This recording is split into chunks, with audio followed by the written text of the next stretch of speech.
All right, back at it again. All right, seeing a place to be. Ric Serritella here on this Monday, September 28th. We are riding high. We are ready to rock on this September 28th, 2025, our 28th edition of the All Access Football Show as we begin our 5th week of programming. Our first month is in the books. Buckle up for the second month. We're going to try to get better each and every day here on the All Access Football Daily Show, and it's been a long 23 hours since I last spoke to you because I've been chomping at the bit here to talk about the mayhem of football that was. Unbelievable weekend.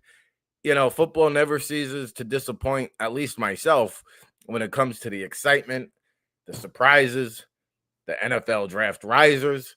Oh, my God. We're going to get into it all here today. We'll take a look at the college football action that was. We'll get into some NFL draft talk. We just posted the scouting notebook over at allaccessfootball.com. We got a dozen prospects that caught our attention over the weekend with full-blown scouting reports over on the website. We'll also get into Monday Night Football predictions later on in the show. We did pretty good yesterday with our picks.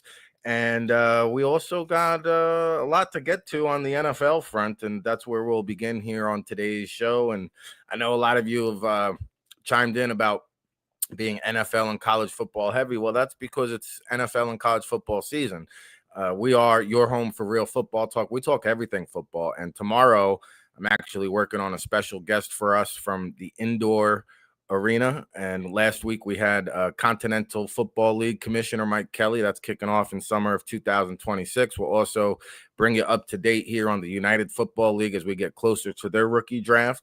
And we got a lot of great guests lined up for you here this week. So buckle up, hunker down. NFL, you know, our good friend Howard Balzer checks in each and every Wednesday. He always talks about the one-score games. NFL is a one-score matchup on a weekly basis. 11 games decided by 1 point or one score, in the NFL Week 4 action. We had a overtime tie in the Sunday night affair. We'll try to squeeze as much of it as we can in. And you know, through the first month of the NFL season, just 2 teams stand at the undefeated mark, and that would be your Buffalo Bills, circle the wagons, and your world champion Philadelphia Eagles. Each team 4-0 now as the Bills get set to host New England in Week 5, divisional foe, and the Eagles will host the Denver Broncos, who are a tough out here in the NFL Week 5. But we're going to recap the weekend that was. Still 2 winless teams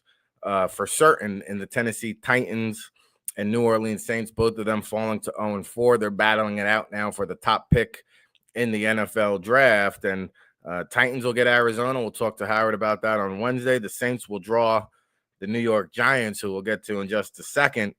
And, of course, Jets and Dolphins, 2 teams that also remain winless. They will play each other tonight. We'll have our Monday Night Football predictions later on at the end of the show. But let's start off with those upstart New York Giants, shall we? Jackson Dart, what an impressive performance. The New York Giants are the first 0-3 team to defeat a 3-0 team. You got to go all the way back to 2008 since the last time that was done. The Kansas City Chiefs upsetting the Denver Broncos way back in the day. What was that? 17 years ago. So quite the impressive feat for Jackson Dart. Okay, and he did things that Russell Wilson simply cannot. And if you've tuned into the show, that's why I've been kind of pushing for Dart to play, because he is the younger quarterback. He's the more mobile quarterback. Yes, he's the less experienced quarterback. But when he gets into trouble, he can improvise. And you saw Dart with the dual threat capability there yesterday, getting the Giants out of a lot of sticky situations. And some of it was designed runs. Some of it was just instinctual. And Dart, give him credit for this. He's quick to react. He sees when something's not there. He sees when there's an opening. And listen, you're making your first career NFL start. So whatever it takes, that's what Dart did to get it done. This was an impressive victory. Okay. Now, the Chargers, they lost Joe Alt, their starting left tackle, early in the game. Obviously, Alt was playing left tackle because from right to left because they lost Rashawn Slater in training camp. So the Chargers were down in this game, but nobody's feeling bad for them because the Giants' offensive line is horrendous. Giants a little bit banged up themselves, and the Chargers should have won this game because clearly they are the more talented team, but that didn't occur yesterday. And, for all the good Jackson Dart did, I think Brian Daboll, who we've been piling on here on the show, haven't we? He deserves a lot of kudos this week because I feel like Brian Daboll has come into his own finally. It only took about 4 or 5 seasons, but if you watched Daboll conduct his press conferences this past week and you just see how he went about his business, he clearly at the beginning of the week made it very clear to the media, this is his decision. This is on me. And I think Daboll, you go back to the Bill Parcells era where they were horrible in his first year, second year, Parcells was on the hot seat. And he had a moment where he said, listen, if I'm going to go out, I'm going to go out on my terms. And Parcells started doing it his way. And I think Brian Daboll now is starting to do things his way with no care what Joe Schoen thinks, no care what ownership thinks, because that was a man fighting for his job. You also saw him come out later in the midweek, and they practiced in the rain for the first time in the Brian Daboll era. They practiced outside in the rain, and he was asked about it, and he said, yeah, the medical team would like us to do other things, but, this is what we need.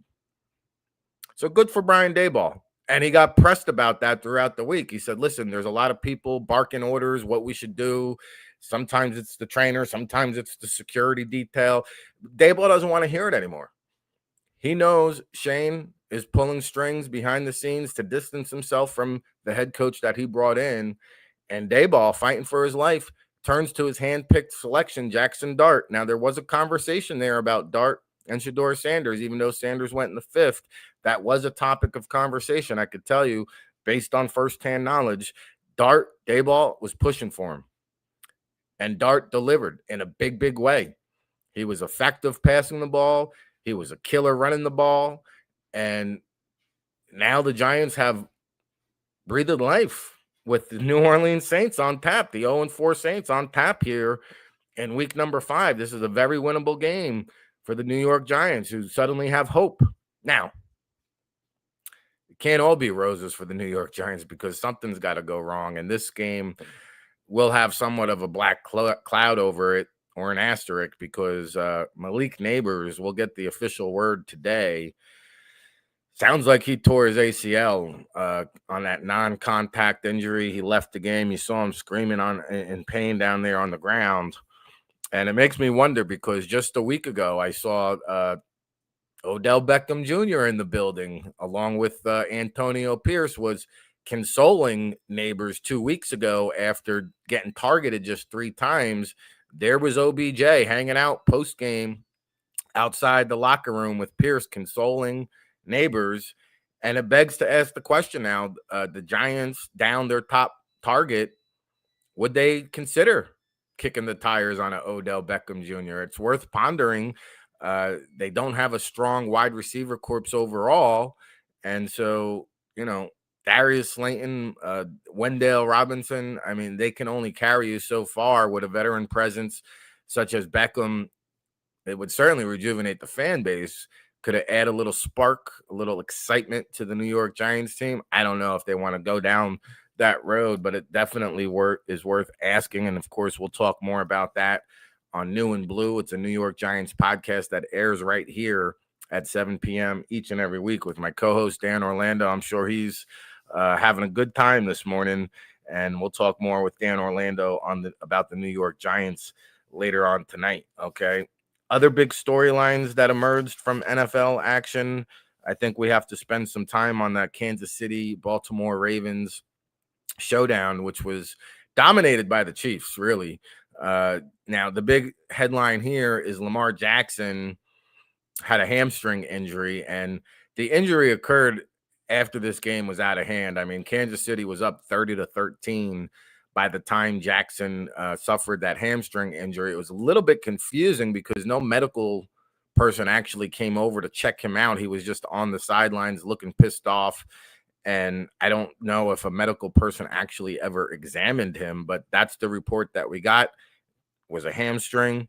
In came Cooper Rush, unable to rally the troops. And here we are with the Baltimore Ravens falling to 1-3. Who would have thunk it? at the beginning of the season, and I had Baltimore pegged for the Super Bowl. I mean, I'm guilty as charged. And, Wednesday we'll have the All Access Football Power Rankings over on the website. They're not going to fall out of my top 10, I don't think. But, man, you got to start wondering now, at what point does the hole become too deep to dig out of for the Baltimore Ravens? And listen, I've sat here and said, I don't care, about the Josh Allen MVP last year, the Lamar Jackson MVP 2 years ago. I've been on the record, to me, the best quarterback in the world, pound for pound, is Patrick Mahomes. And you saw it again yesterday, right? They got a little bit of injection of life with Xavier Worthy returning. But, I mean, this is what Mahomes does. He takes a cast of nobodies and turns them into somebodies. And I'll tell you, 252 career touchdowns now. He surpassed Aaron Rodgers for the fastest to 250 touchdowns in NFL history. Mahomes doing it in 116 games. Took Aaron Rodgers 121 games to reach 250. So Mahomes beats him by 5 games there. And the Chiefs now, they look solid, right? Like, they're just going to continue to get stronger, continue to get better. And, when you have Patrick Mahomes, you have a chance to run the table. And the Kansas City Chiefs are going to be clear-cut contenders in this AFC race. Obviously, you got the undefeated Buffalo Bills. But to me, those are probably the 2 teams you got to go through if you want to reach the Super Bowl this year. And we'll see what is to come from Lamar Jackson in this hamstring injury. Could Cooper Rush be on deck to start for the 1-3 Ravens? Certainly worth monitoring there. All right, we had a good old rivalry, a new rivalry, a cross-country rivalry emerging between the Jacksonville Jaguars and San Francisco 49ers. That was a fun one, wasn't it? And I like what Jacksonville is building. I like the culture that Liam Cohen is cultivating. And I had my questions about Liam Cohen as a head coach, but you know what? That was quite a scene after the game, the post game, that is, on the field. Obviously, if you're not clued into what occurred during the week, Robert Saleh came out, accused the Jaguars of sign stealing, and Saleh was snitching on the entire league. It seemed like he was snitching on McVay, he was snitching on O'Connell, but he certainly pointed out Liam Cohen's name during his presser. And I don't know if Saleh meant it as a slight. I just think he lacks self-awareness. And we saw that when he was the head man with the New York Jets. He just lacks self-awareness. And I'll tell you, Cohen and Saleh, they walked by each other. Cohen was brisk. He yelled, then he turned around. He went about 5 yards past Saleh, turned around. Keep your name out of my mouth. Okay. And who was it? Walker, the offensive lineman from the Jaguars, was standing in between the two, and there was other people involved as well. But Robert Saleh said, flat out saying, like, you don't want this, bro. I'll end your life. Something to that effect. Like, you don't want this heat right now. Like, I will end your life, dude. So Saleh, man, ready to take it to the fists after getting outplayed, quite frankly, by the Jacksonville Jaguars. And you got to like Jacksonville, what they've done here now. They beat San Francisco 26-21 in a close one. We called that as a coin toss affair, but certainly an interesting development, to say the least. Micah Parsons, you heard him post-game after the 40-40 tie on Sunday Night Football. Packers at Cowboys, another thriller. But you heard Parsons post-game talk about, I really don't even have any emotions towards Dallas because I'm paraphrasing here, but basically Micah Parsons said, I don't respect Jerry Jones because, just like he called me into his office to talk contract, he couldn't call me like a man to tell me I was being traded. And he pointed out to his conversation with Packers GM Brian Gutekunst, and was saying, hey, Gutekunst was saying, hey, let me call Kenny Clark before it hits the wire so he knows what's going on. And Parsons noted that he respected that and basically said the Cowboys don't conduct their business in the same fashion and manner. But you know what? I think Parsons, it just goes to show that he is hurt, that he does have feelings, right? It's a business, man. Handle your business, man. Micah Parsons, all right? What else do we got going on? How about that Colts-Rams game? I was so divided on picking this game because my heart was telling me the Rams, my head was telling me the Colts, and this game could have went either way. It went down to the wire. Now, the Colts had a few mishaps in this one, most notably Adonai Mitchell and his touchdown fumble. As he's going into the end zone, he loses the ball. It goes out of bounds through the back of the end zone, and a touchdown becomes a safety. That was a critical mistake. And do you want to say it's the determining factor? Well, coach speak, they'll tell you it never comes down to just one play. But, man, that was a costly one. And then at the end, Jonathan Taylor breaks through for a big touchdown run to put the Colts up ahead late in the game. And there's a penalty called on Indianapolis, taking that touchdown off the board. In comes Stafford. Boom. 88-yard touchdown, lightning rod, Tutu Atwell. And the Rams come out over the Colts 27-20. Now, Stafford had a monster game, but how about Puka Nacua?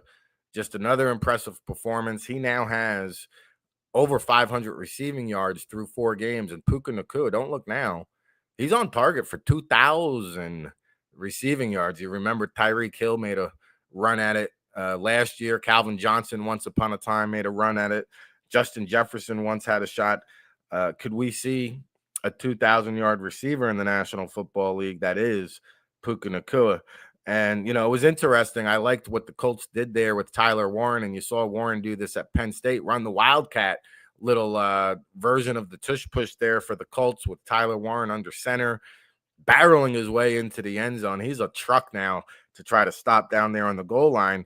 And how about the Eagles adding a new wrinkle in their tush push? They got a couple successful tush push plays themselves, and they also switched it up, getting Dallas Goedert down there behind the quarterback in there for a tush push quarterback sneak. And the Eagles holding on to defeat the Tampa Bay Buccaneers 31-25. The Bucs started off slowly in this one, worked their way back into the game, and two NFC powerhouses clashing here on your Sunday affair. All right. One last note. In that Dublin game early on Sunday morning, we were talking about it on the air.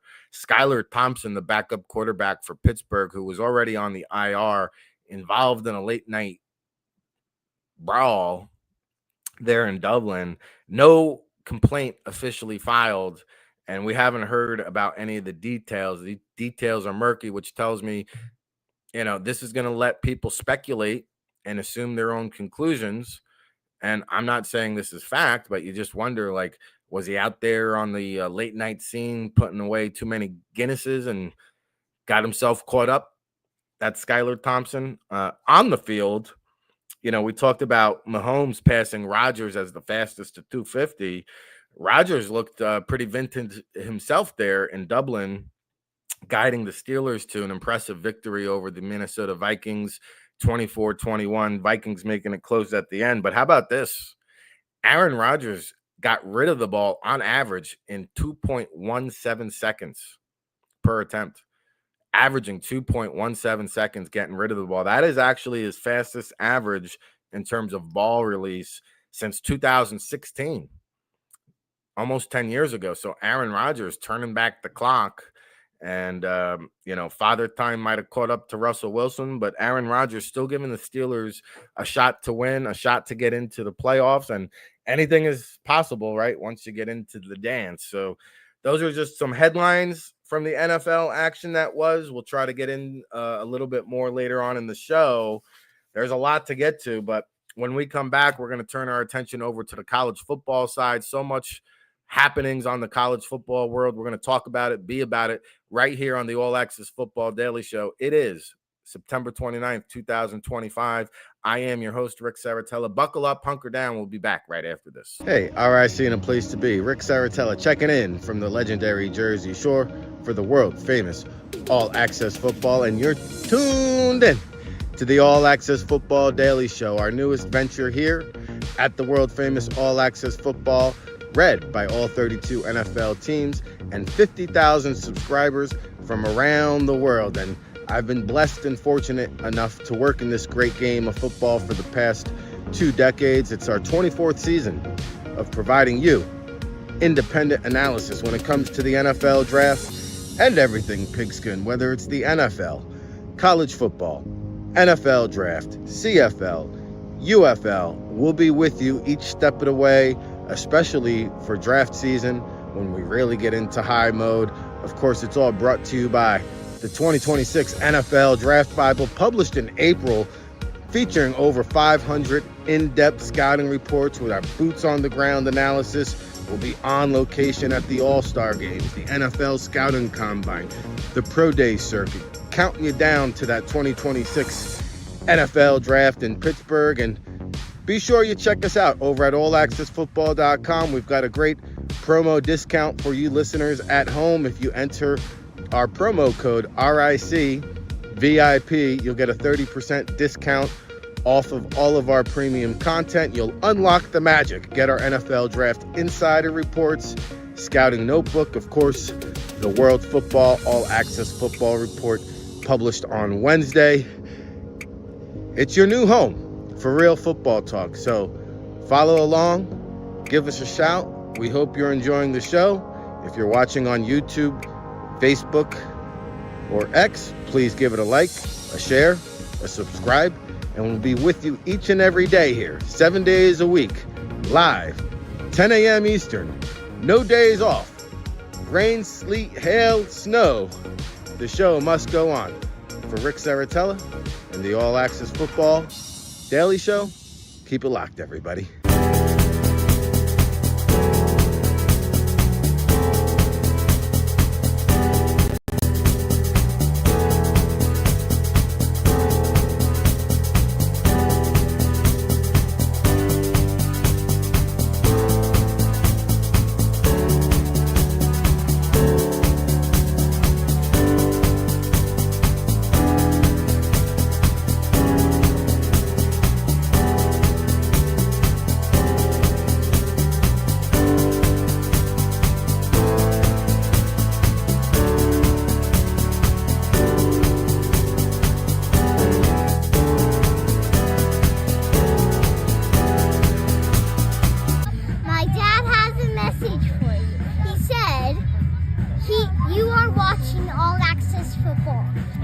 All right, we're back at it again. RIC in the place to be. Ric Serritella telling it like it is when it comes to the NFL draft and everything pigskin right here on the All Access Football Daily Show. We're live 7 days a week, 10 a.m. Eastern.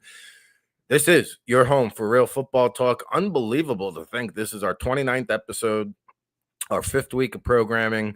I'm so happy to be here talking football with you. And if you're enjoying the show, please smash that like button, share it, subscribe it. We appreciate all the love and support. Maybe we can get some comments from the peanut gallery over here trying to light that chat room up. We'll get there eventually, and appreciate all the love and support. Of course, allaccessfootball.com. We just posted the scouting notebook courtesy of the NFL Draft Bible Scouting Department. We've got 12 evaluations for you to digest right now from prospects who caught our attention.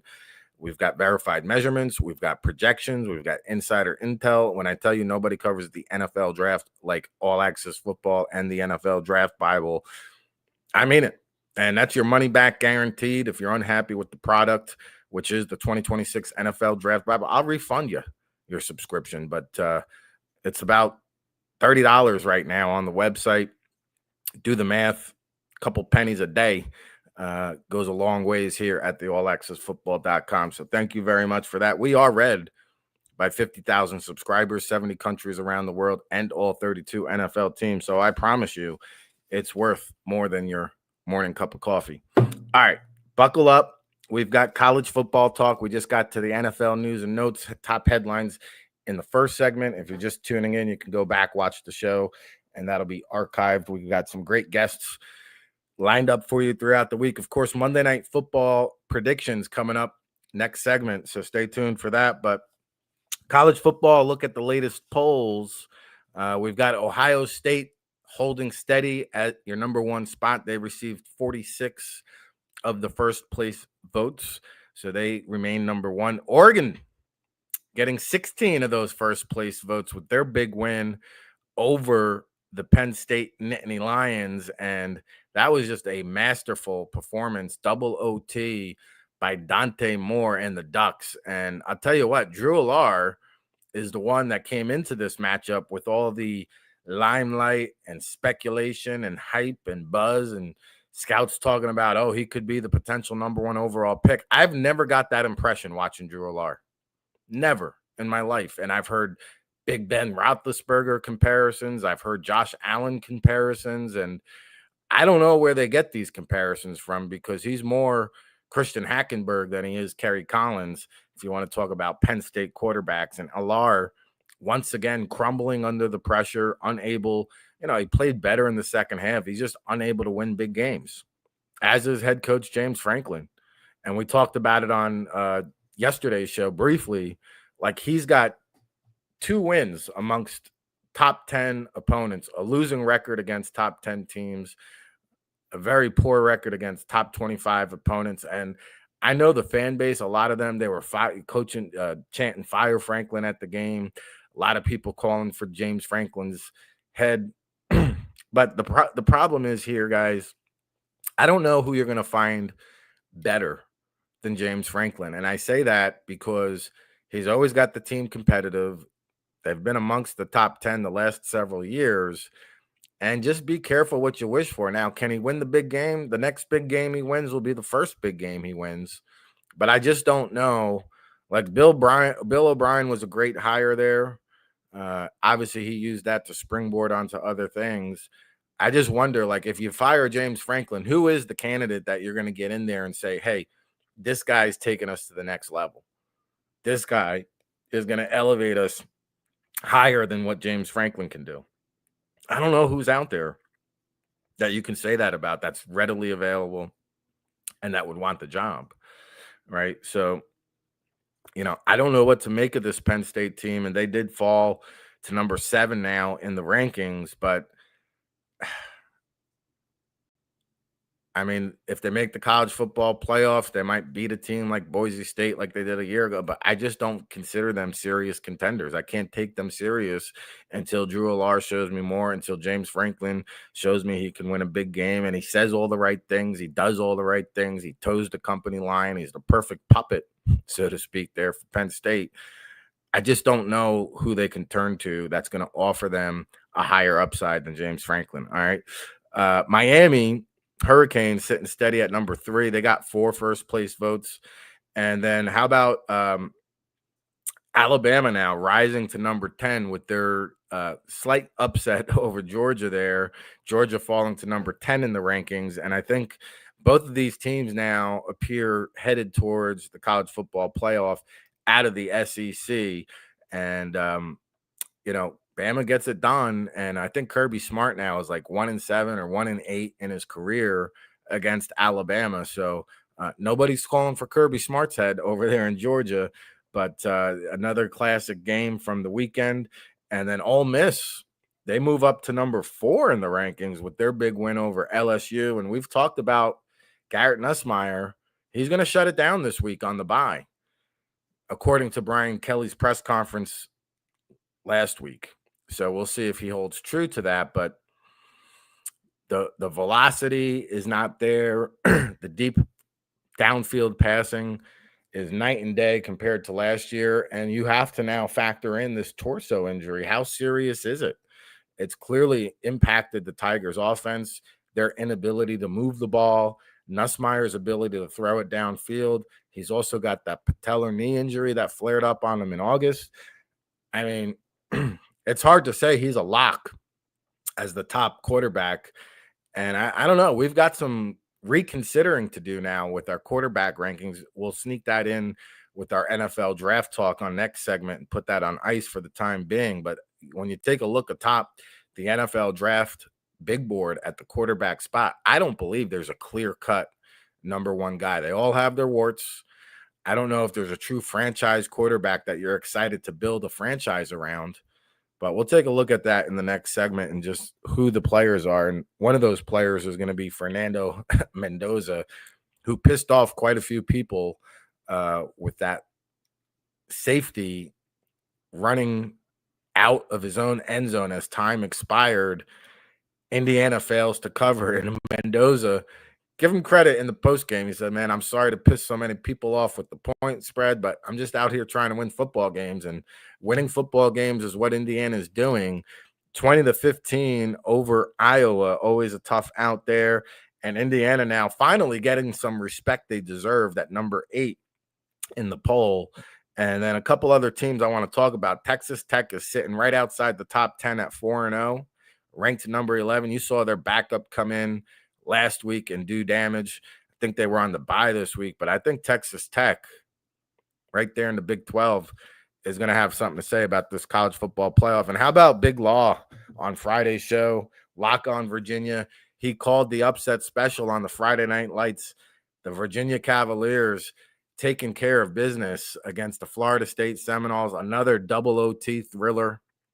So much great action around the college football landscape. But with that big win over Florida State, UVA now cracks the top 25. They're sitting at number 24 in the AP poll, those Virginia Cavaliers. Now, some news and notes to get to from the college football world.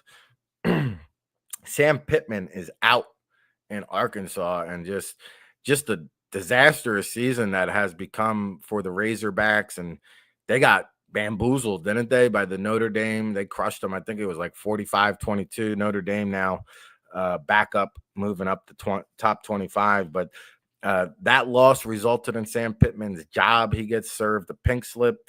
In comes Bobby Petrino. How about that? Former head coach.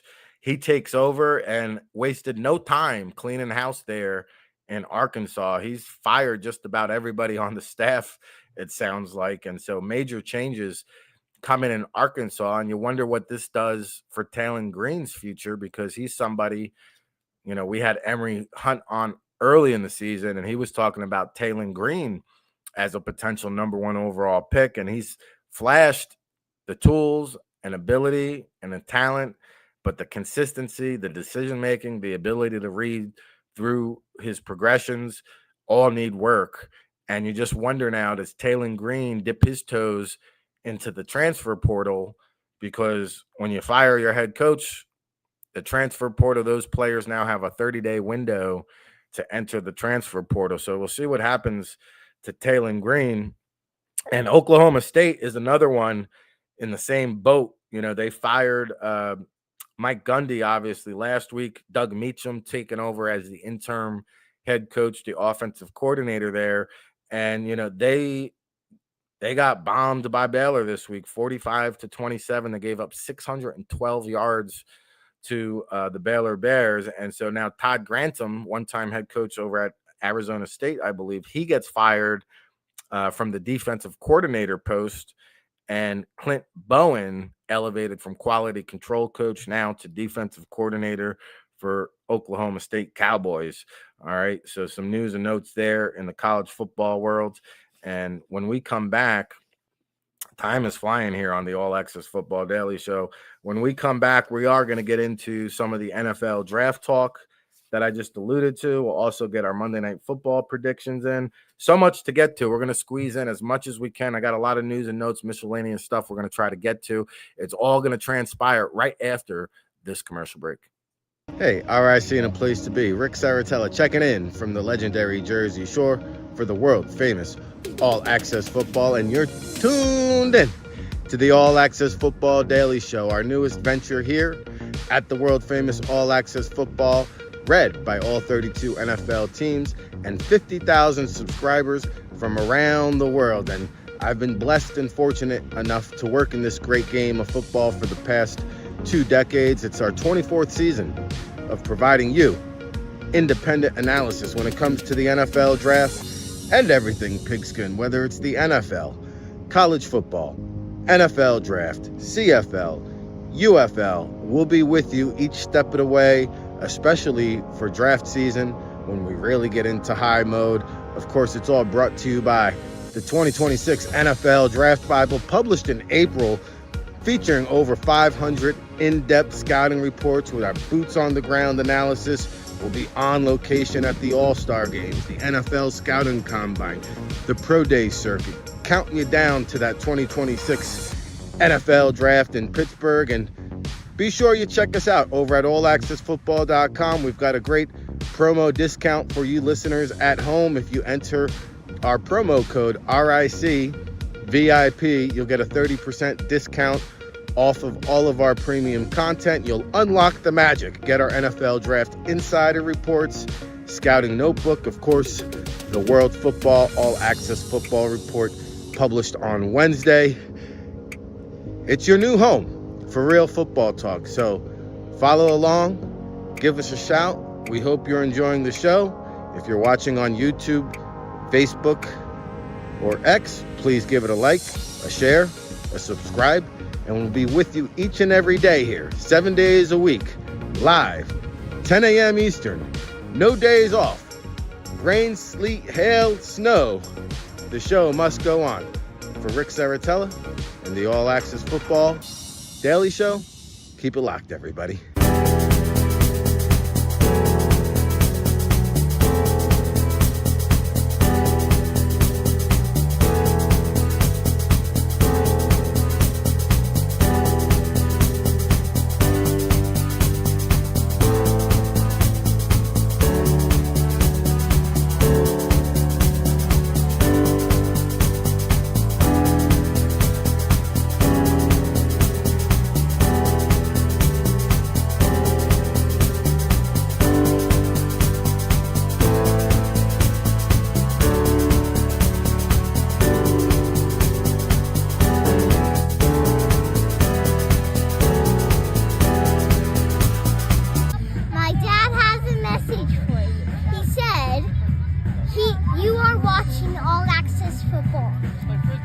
All right, we're back at it again. All right, seeing the place to be. Ric Serritella, telling it like it is when it comes to the NFL draft and everything pigskin. We are the All Access Football Daily Show, live 7 days a week, 10 a.m. Eastern. Your home for real football talk. And I tell you, the hour of power, I say it every day, it just flies by talking football with you. And I told you we're going to have some great giveaways this week. I haven't had a chance, busy weekend, to get it all together.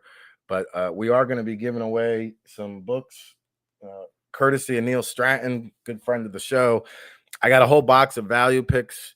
We're going to work on some giveaways throughout the week. We've also got more Canadips laying around somewhere, courtesy of Canadips, sending us some courtesy packages there. We're going to figure out a promo for you and give away some books, give away some Canadips included with your All Access Football membership. So if you're thinking about it, if you're on the fence, want to subscribe, hey, tune into the show. We're going to give away some books and Canadips, and you can buckle up on all of our draft coverage, which we're going to dive into right now with a little bit of NFL draft talk from the college football weekend that was. And, I mentioned last segment, this Dante Moore now has really not just made a statement to the Heisman Trophy voters, but to NFL scouts. And there was quite a few in attendance there for that Penn State-Nittany Lion game. And Dante Moore, this guy's got ice water running through his veins.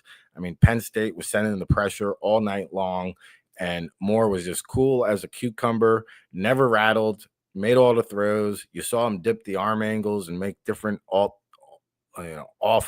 platform throws. Now, some of those balls did tend to sail on him a little bit, but that was really the only negative that you can take away. It wasn't always pretty, but he got a way to get the job done. And now I think he's the front runner for the Heisman Trophy. I really do. And, Dan Lanning came out and said, we got the best quarterback in the country. And we've talked about it. He bided his time patiently last year behind Dylan Gabriel, waited for his moment.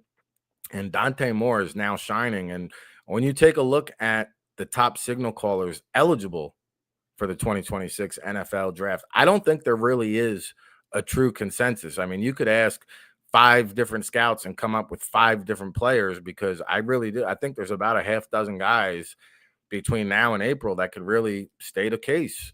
And Dante Moore, I think, is one of them now. And he's got more eligibility left. The redshirt sophomore at 6'2" and 5/8 inches, 210 pounds, pretty good size, great instincts, smart decision maker, and he wins. Okay, these are all positive attributes when you're evaluating a quarterback. And I really think you've got to inject Dante Moore, not just into the first round equation, but possibly as the top quarterback in this year's draft. Why not Dante Moore? And we just talked about the woes that Garrett Nussmeier is having. And he's at 6'1" and 5/8", 200 pounds, a little bit smaller. We've talked about durability issues. We've talked about the torso injury. We talked about the patellar knee. He's going to shut it down this week. Nussmeier needs to get right. And his draft stock is trending in the downward direction because after the first week or two of college football, Nussmeier looked like the most polished, ready signal caller to step in and operate an NFL offense immediately. I don't feel so good about that. I don't feel so great about his durability at the next level. I mean, look around the league. These quarterbacks are dropping like flies, and Nussmeier doesn't exactly have the sturdiest frame. And if these knick-knack injuries are hindering him, what does that mean when he gets to the next level? I think those are all questions worth asking when you are considering, if you're the New Orleans Saints and you've got, his dad down there as the OC, Doug Nussmeier, former NFL quarterback. Like, yo, we got to have a conversation, right? So to me, why not Dante Moore? He's right up there with Garrett Nussmeier at this stage. And then you got Carson Beck, who's got the Hurricanes riding high, and he's not a riser. He never fell off from being a first-round projection. I mean, NFL scouts have held his grade pretty firm, and I'm not sure he's the elite signal caller, but he might be now the most pro-ready in terms of being able to come in, start from day one, loads of experience at Georgia and now Miami. 6'4", 2/8", prototypical frame, 218 pounds, solid size. Maybe has room to add another 5 to 7 pounds comfortably there in that frame. And I mean, why not Carson Beck, right? So I mean, Nussmeier, Beck, Dante Moore. There's still love for Lenora Sellers, who probably has more upside than all the guys we talked about. But again, just a redshirt sophomore. It's been a up and down kind of roller coaster ride with Sellers, who comes in at 6'2" and 3/8", 242 pounds. He's built more in that Cam Newton mold. And, he flashes arm talent, but I just don't know if he has developed as a passer where you feel confident to choose him number one overall. Maybe you do, but there's a little bit of Anthony Richardson risk there involved in terms of how fast can he develop. If you throw him to the Wolves too quickly, does it kind of stunt his growth? Is he ready for that kind of level of play? I've got questions about Lenora Sellers, and I understand the allure. I understand the appeal. He's got all the tools in the toolbox, and he's got to still yet to put them all together. All right. And we talked about Drew Allar last segment. He went up against Dante Moore, and Dante Moore looked like the more pro-ready quarterback in my opinion. I don't know what you guys thought, but to me, if I was starting a team tomorrow, give me Dante Moore over Drew Allar. And Allar, 6'4", 6'8", 235 pounds, first one off the bus, going to look the part. He's going to make the occasional beautiful deep ball throw, which we haven't seen in years past. But I think that's the problem with Allar. It's just flashes. I don't know if he's steady, Eddie, consistent. He's a flash in the pan quarterback that, you get all excited about. And I talked about it last segment. He's more Christian Hackenberg than he is Kerry Collins at this stage. And I think Allar now, I'm taking him out of my first round. I just can't get on board with it. And I've been persuaded more by people that I respect in the scouting community more than my own opinion for keeping Allar so high. But I did have him as my number 4 quarterback coming into the weekend. I just don't think so. I don't see it. And I'll take this guy, Fernando Mendoza, all day over Allar. Very similar frame, 6'5", 225 pounds, cannon arm, can move around. Mendoza now has been battle tested the last 2 weeks. They smashed Illinois. They beat Iowa. He had those 3 warm-up games. He too, I mean, he could be a potential Heisman candidate, but he too could be in the equation as the number 1 overall pick, that Fernando Mendoza. Okay. So quite a few guys in the mix, and I'm not counting out Arch Manning just yet. Now he's number 6 on our big board, another one of these redshirt sophomores. Between Dante Moore, Lenora Sellers, and Arch Manning, you've got 3 redshirt sophomores. You want to throw the kid from Duke, Darian Mensah, in there. A lot of good redshirt sophomore prospects. Eli Holston out of Pittsburgh's another one, but I think Arch Manning, if you listen to the Steve Sarkisian press conference last week, he talked about high-level throws. Now, it did come against Sam Houston State, but you saw Manning get his swag back in that game, and maybe that was the get-right game that Manning needs to get back on track and live up to the hype that we all thought was the potential number 1 overall pick in the draft. So we're not counting out Arch Manning just yet. All right.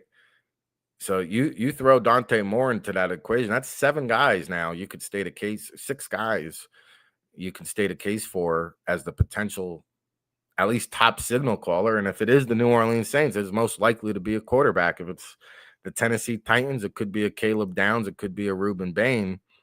But this quarterback big board is wide open. We didn't talk about John Mateer, who was also injecting himself into the first round conversation. I didn't see it that way, but a lot of these draft pundits out there seem to have thought John Mateer, who was the Heisman front runner before the injury, could maybe work his way into the first round equation, dual threat quarterback, all the skill set that you look for in terms of mobility, velocity, quick release. John Mateer is another one that, he's going to probably miss several more games. And he's a redshirt junior, so I'm sure Oklahoma will have a nice NIL payday waiting at the end of the season. But I think he is clearly in the mix as well. Now, some guys tumbling out, Talon Green, I see him more in the day 2 range now. I thought, I had him at number 7 on our big board. I'm not sure I'm there yet. Cade Klubnik has really tumbled out of Clemson. There was a lot of love for him early on in the season, even some Heisman hope there, but I don't see him factoring. I mean, I could even see Cade Klubnik falling to the day 3 category at this stage. And one guy who I'm still divided on, I don't really have a true feel for his draft slot just yet because, again, I think people are a little bit too high on Sam Leavitt out of Arizona State. And Leavitt comes in at 6'1", 5/8 inches, 200 pounds. Again, one of these smaller quarterbacks. And he is one of the players that we did feature in the NFL Draft Bible Scout Notebook that went up on the website today. And that was a pretty good showdown, too, because TCU, Arizona State, that was a late night, Friday night affair. Josh Hoover really flashed and showed me something, too. Now, Hoover, we talked about it on the Saturday show. He throws these costly mistakes. He's just turnover prone. 11 interceptions last year. I think he's got 3 now this year. He was playing efficient until this Arizona State game. But, Leavitt was just gutsy, beat you with his legs, I think, more than his arm. And I think that's what bothered me is just some of the passes in the short to intermediate game with a clean pocket, they're just not on the money. And he needs to master that if he wants to succeed and have a long, sustaining career at the next level. So we wrote up Sam Leavitt. We have more on Dante Moore. Some other guys, I mentioned Virginia now, number 24 in the poll. Shocking the Florida State Seminoles. They stormed the field. I don't know if Big Law was in the fray there, but 2 good running backs there in that backfield that I think have next-level talent. One, Jamari Taylor, who transferred over from NC Central, where he was the 9th string running back as a walk-on at NC Central. He worked his way up to number 1 on the depth chart, had a record-setting season last year, 1,146 rushing yards, 15 touchdowns. He comes to Virginia, and he just brings a bowling ball demeanor. He's only 5'9" and 2/8 inches, 204 pounds, but he's compact, he's tough, he's physical. He delivers the punishment. Okay, he's the one that lowers the shoulder. And you saw it with running behind his pads, through tackles, barreling over defenders, pushing the pile, getting the tough, grounded out yardage. This Jamari Taylor now, redshirt senior, very, very impressive looking player. And I got to say, while he's the number 2, he's the Robin to Taylor's Batman, Xavier Brown. This guy has got the juice at 5'9", 6/8 inches, 198 pounds. He gets skinny through the hole and just bursts through. He's got vision. He's got burst. He's got cut it outside ability. And I'll tell you what, I actually like his skill set more than Taylor translating to the next level. But you see, Virginia uses him in spurts and they limit his workload. That's because early on in his career, he did run into some durability issues, and a collarbone injury prevented him from playing in the final game of last year. Now, he did stay healthy for the first time in his career last year, playing all 11 games, hasn't run into injuries this year. So if he can stay healthy and prove that he's durable, I don't know if his workload is going to increase or not, but man, the breakaway burst, vision, cutback ability from Xavier Brown out of Virginia, very, very impressive. All right, some other guys we wrote up, Mekhi Lemon out of USC, who's competing with Jordan Tyson at this stage to be the number one wide receiver off the board. We've talked about Anthony Smith out of ECU as one of the potential top mid-major prospects, and he had a great game on Thursday Night Football. We've already covered that, but we wrote him up in this week's scouting notebook as well. You'll also find J.C. Davis out of Illinois, Micah Pettis out of Florida State. We've got a bunch of defenders, really good-looking pair of cornerbacks in Damani Jackson out of Alabama and Dalen Everett from Georgia. Both guys in the top 50 consideration. I actually like Damani Jackson as one of my top corners. I think he's a first-round pick all day, just very aggressive, physical, fluid hips, tracks the ball extremely well, makes plays on the ball carrier. And both these guys, Jackson and Everett, will get physical in the run game. Everett is really physical.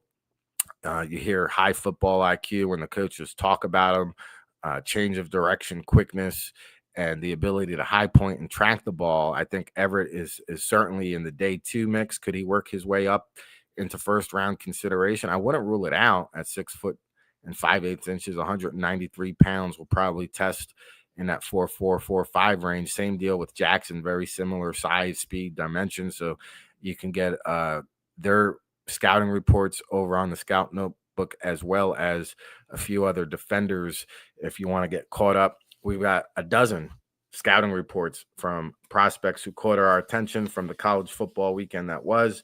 And again, I think it's like 83 cents a day if you subscribe to the NFL Draft Bible, $30 for the year.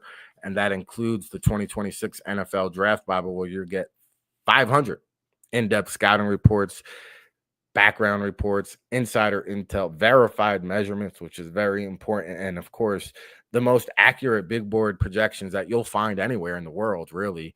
We gather feedback from all 32 NFL teams. We've been doing it since 2002. And if you can find a better draft guide, I know there's some other out there, and you think somebody puts out a better draft guide than us, I'll refund you your money. That's how confident I am in the work that we do and the staff that we have, because, I mean, Ryan Paglia, Lauren Davidoff, Jarrett Regal, Dom Ambrose, these guys are bringing the heat over on the website. And, of course, we'll have the world-famous All Access Football Report on Wednesday, our Draft Insider on Friday. I have a feeling we might be cooking up a mock draft that also hits the website soon. All right, I'm Ric Serritella. You're tuned in to allaccessfootball.com.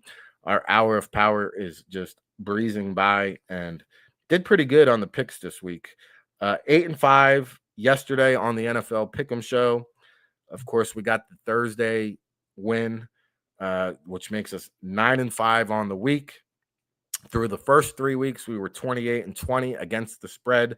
That brings our season record to date now at 37-25. We're holding strong, 12 games above 500, picking against the spread here. I don't know about you. That's pretty damn good. All right. 9-5 on the week. Okay. We'll try to pick up 2 more W's here tonight. Let's do a little Monday Night Football preview, shall we? You want a little music for this little segment here? Let's get a little music for the National Football League. All right. Let's do some Monday Night Football in the league where they play for pay.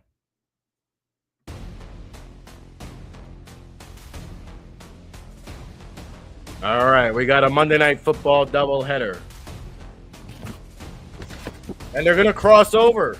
We got a crossover on Monday Night Football. First one up, the New York Jets sitting at 0-3, taking on the Miami Dolphins 0-3. This one's going to kick off 7:15 tonight down there at Hard Rock Stadium, okay?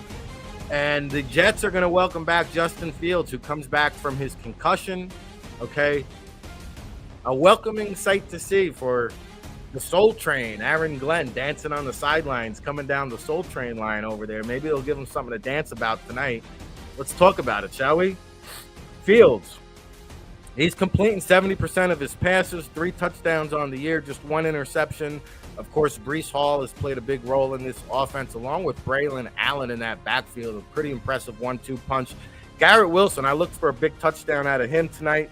And Wilson now led the team with 10 catches a week ago for 84 yards and a touchdown. That was with Tyrod Taylor. I think he has an even bigger game today. Allen Lazard making an appearance in the end zone last week as well.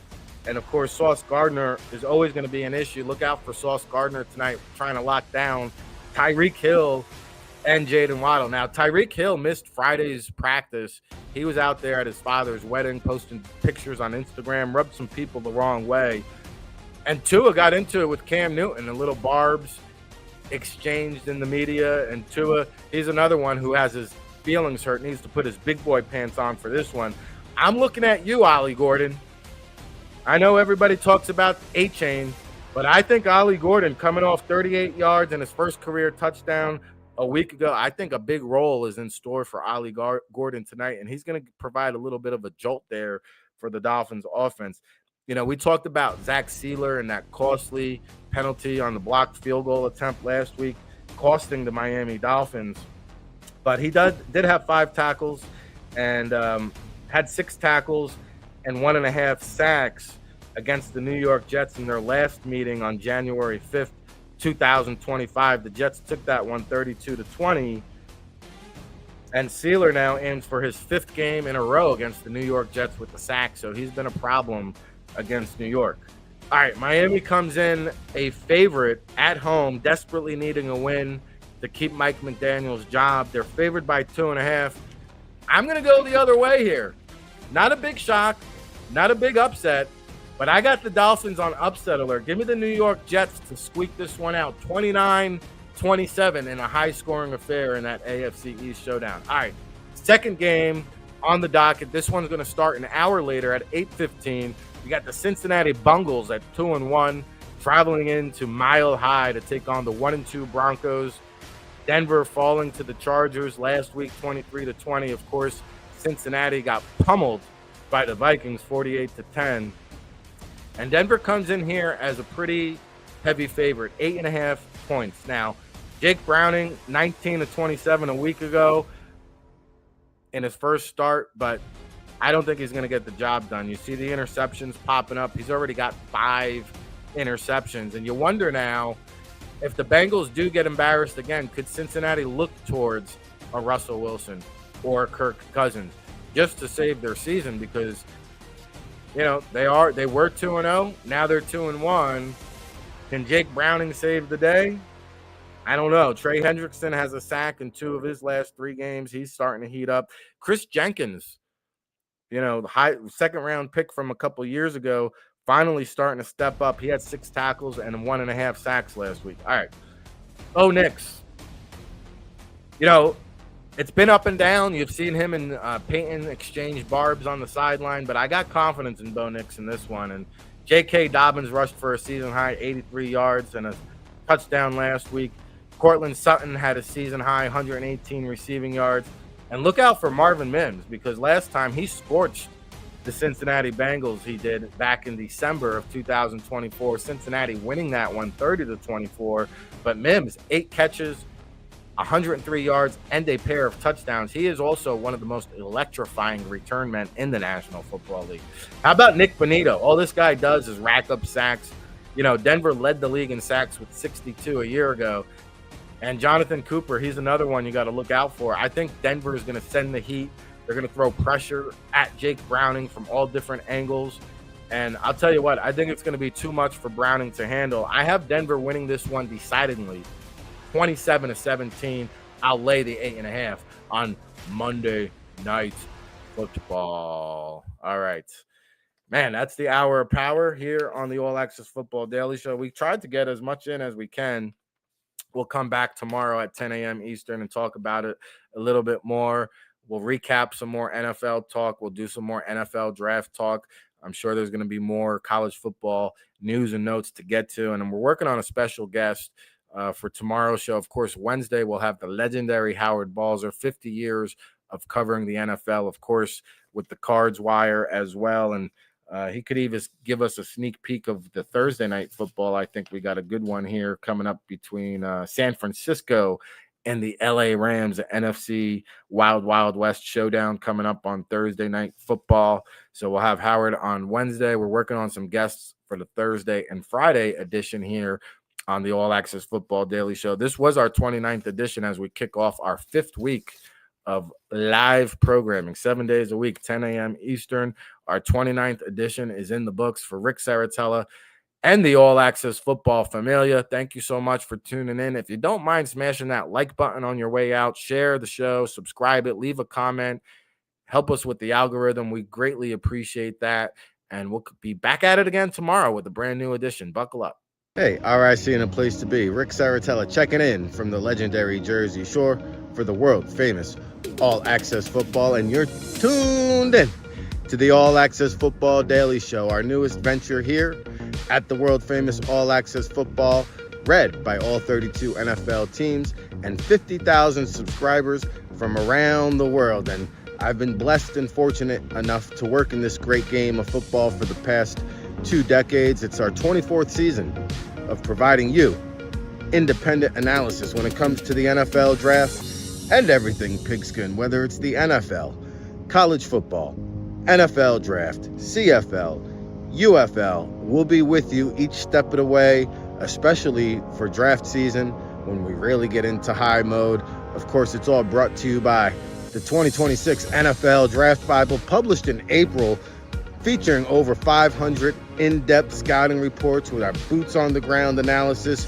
We'll be on location at the All-Star Games, the NFL Scouting Combine, the Pro Day circuit, counting you down to that 2026 NFL Draft in Pittsburgh. And be sure you check us out over at allaccessfootball.com. We've got a great promo discount for you listeners at home. If you enter our promo code RICVIP, you'll get a 30% discount off of all of our premium content. You'll unlock the magic. Get our NFL Draft Insider Reports, Scouting Notebook, of course, the World Football All Access Football Report published on Wednesday. It's your new home for real football talk. So follow along, give us a shout. We hope you're enjoying the show. If you're watching on YouTube, Facebook, or X, please give it a like, a share, a subscribe, and we'll be with you each and every day here, 7 days a week, live, 10 a.m. Eastern, no days off, rain, sleet, hail, snow. The show must go on. For Ric Serritella and the All Access Football Daily Show, keep it locked, everybody.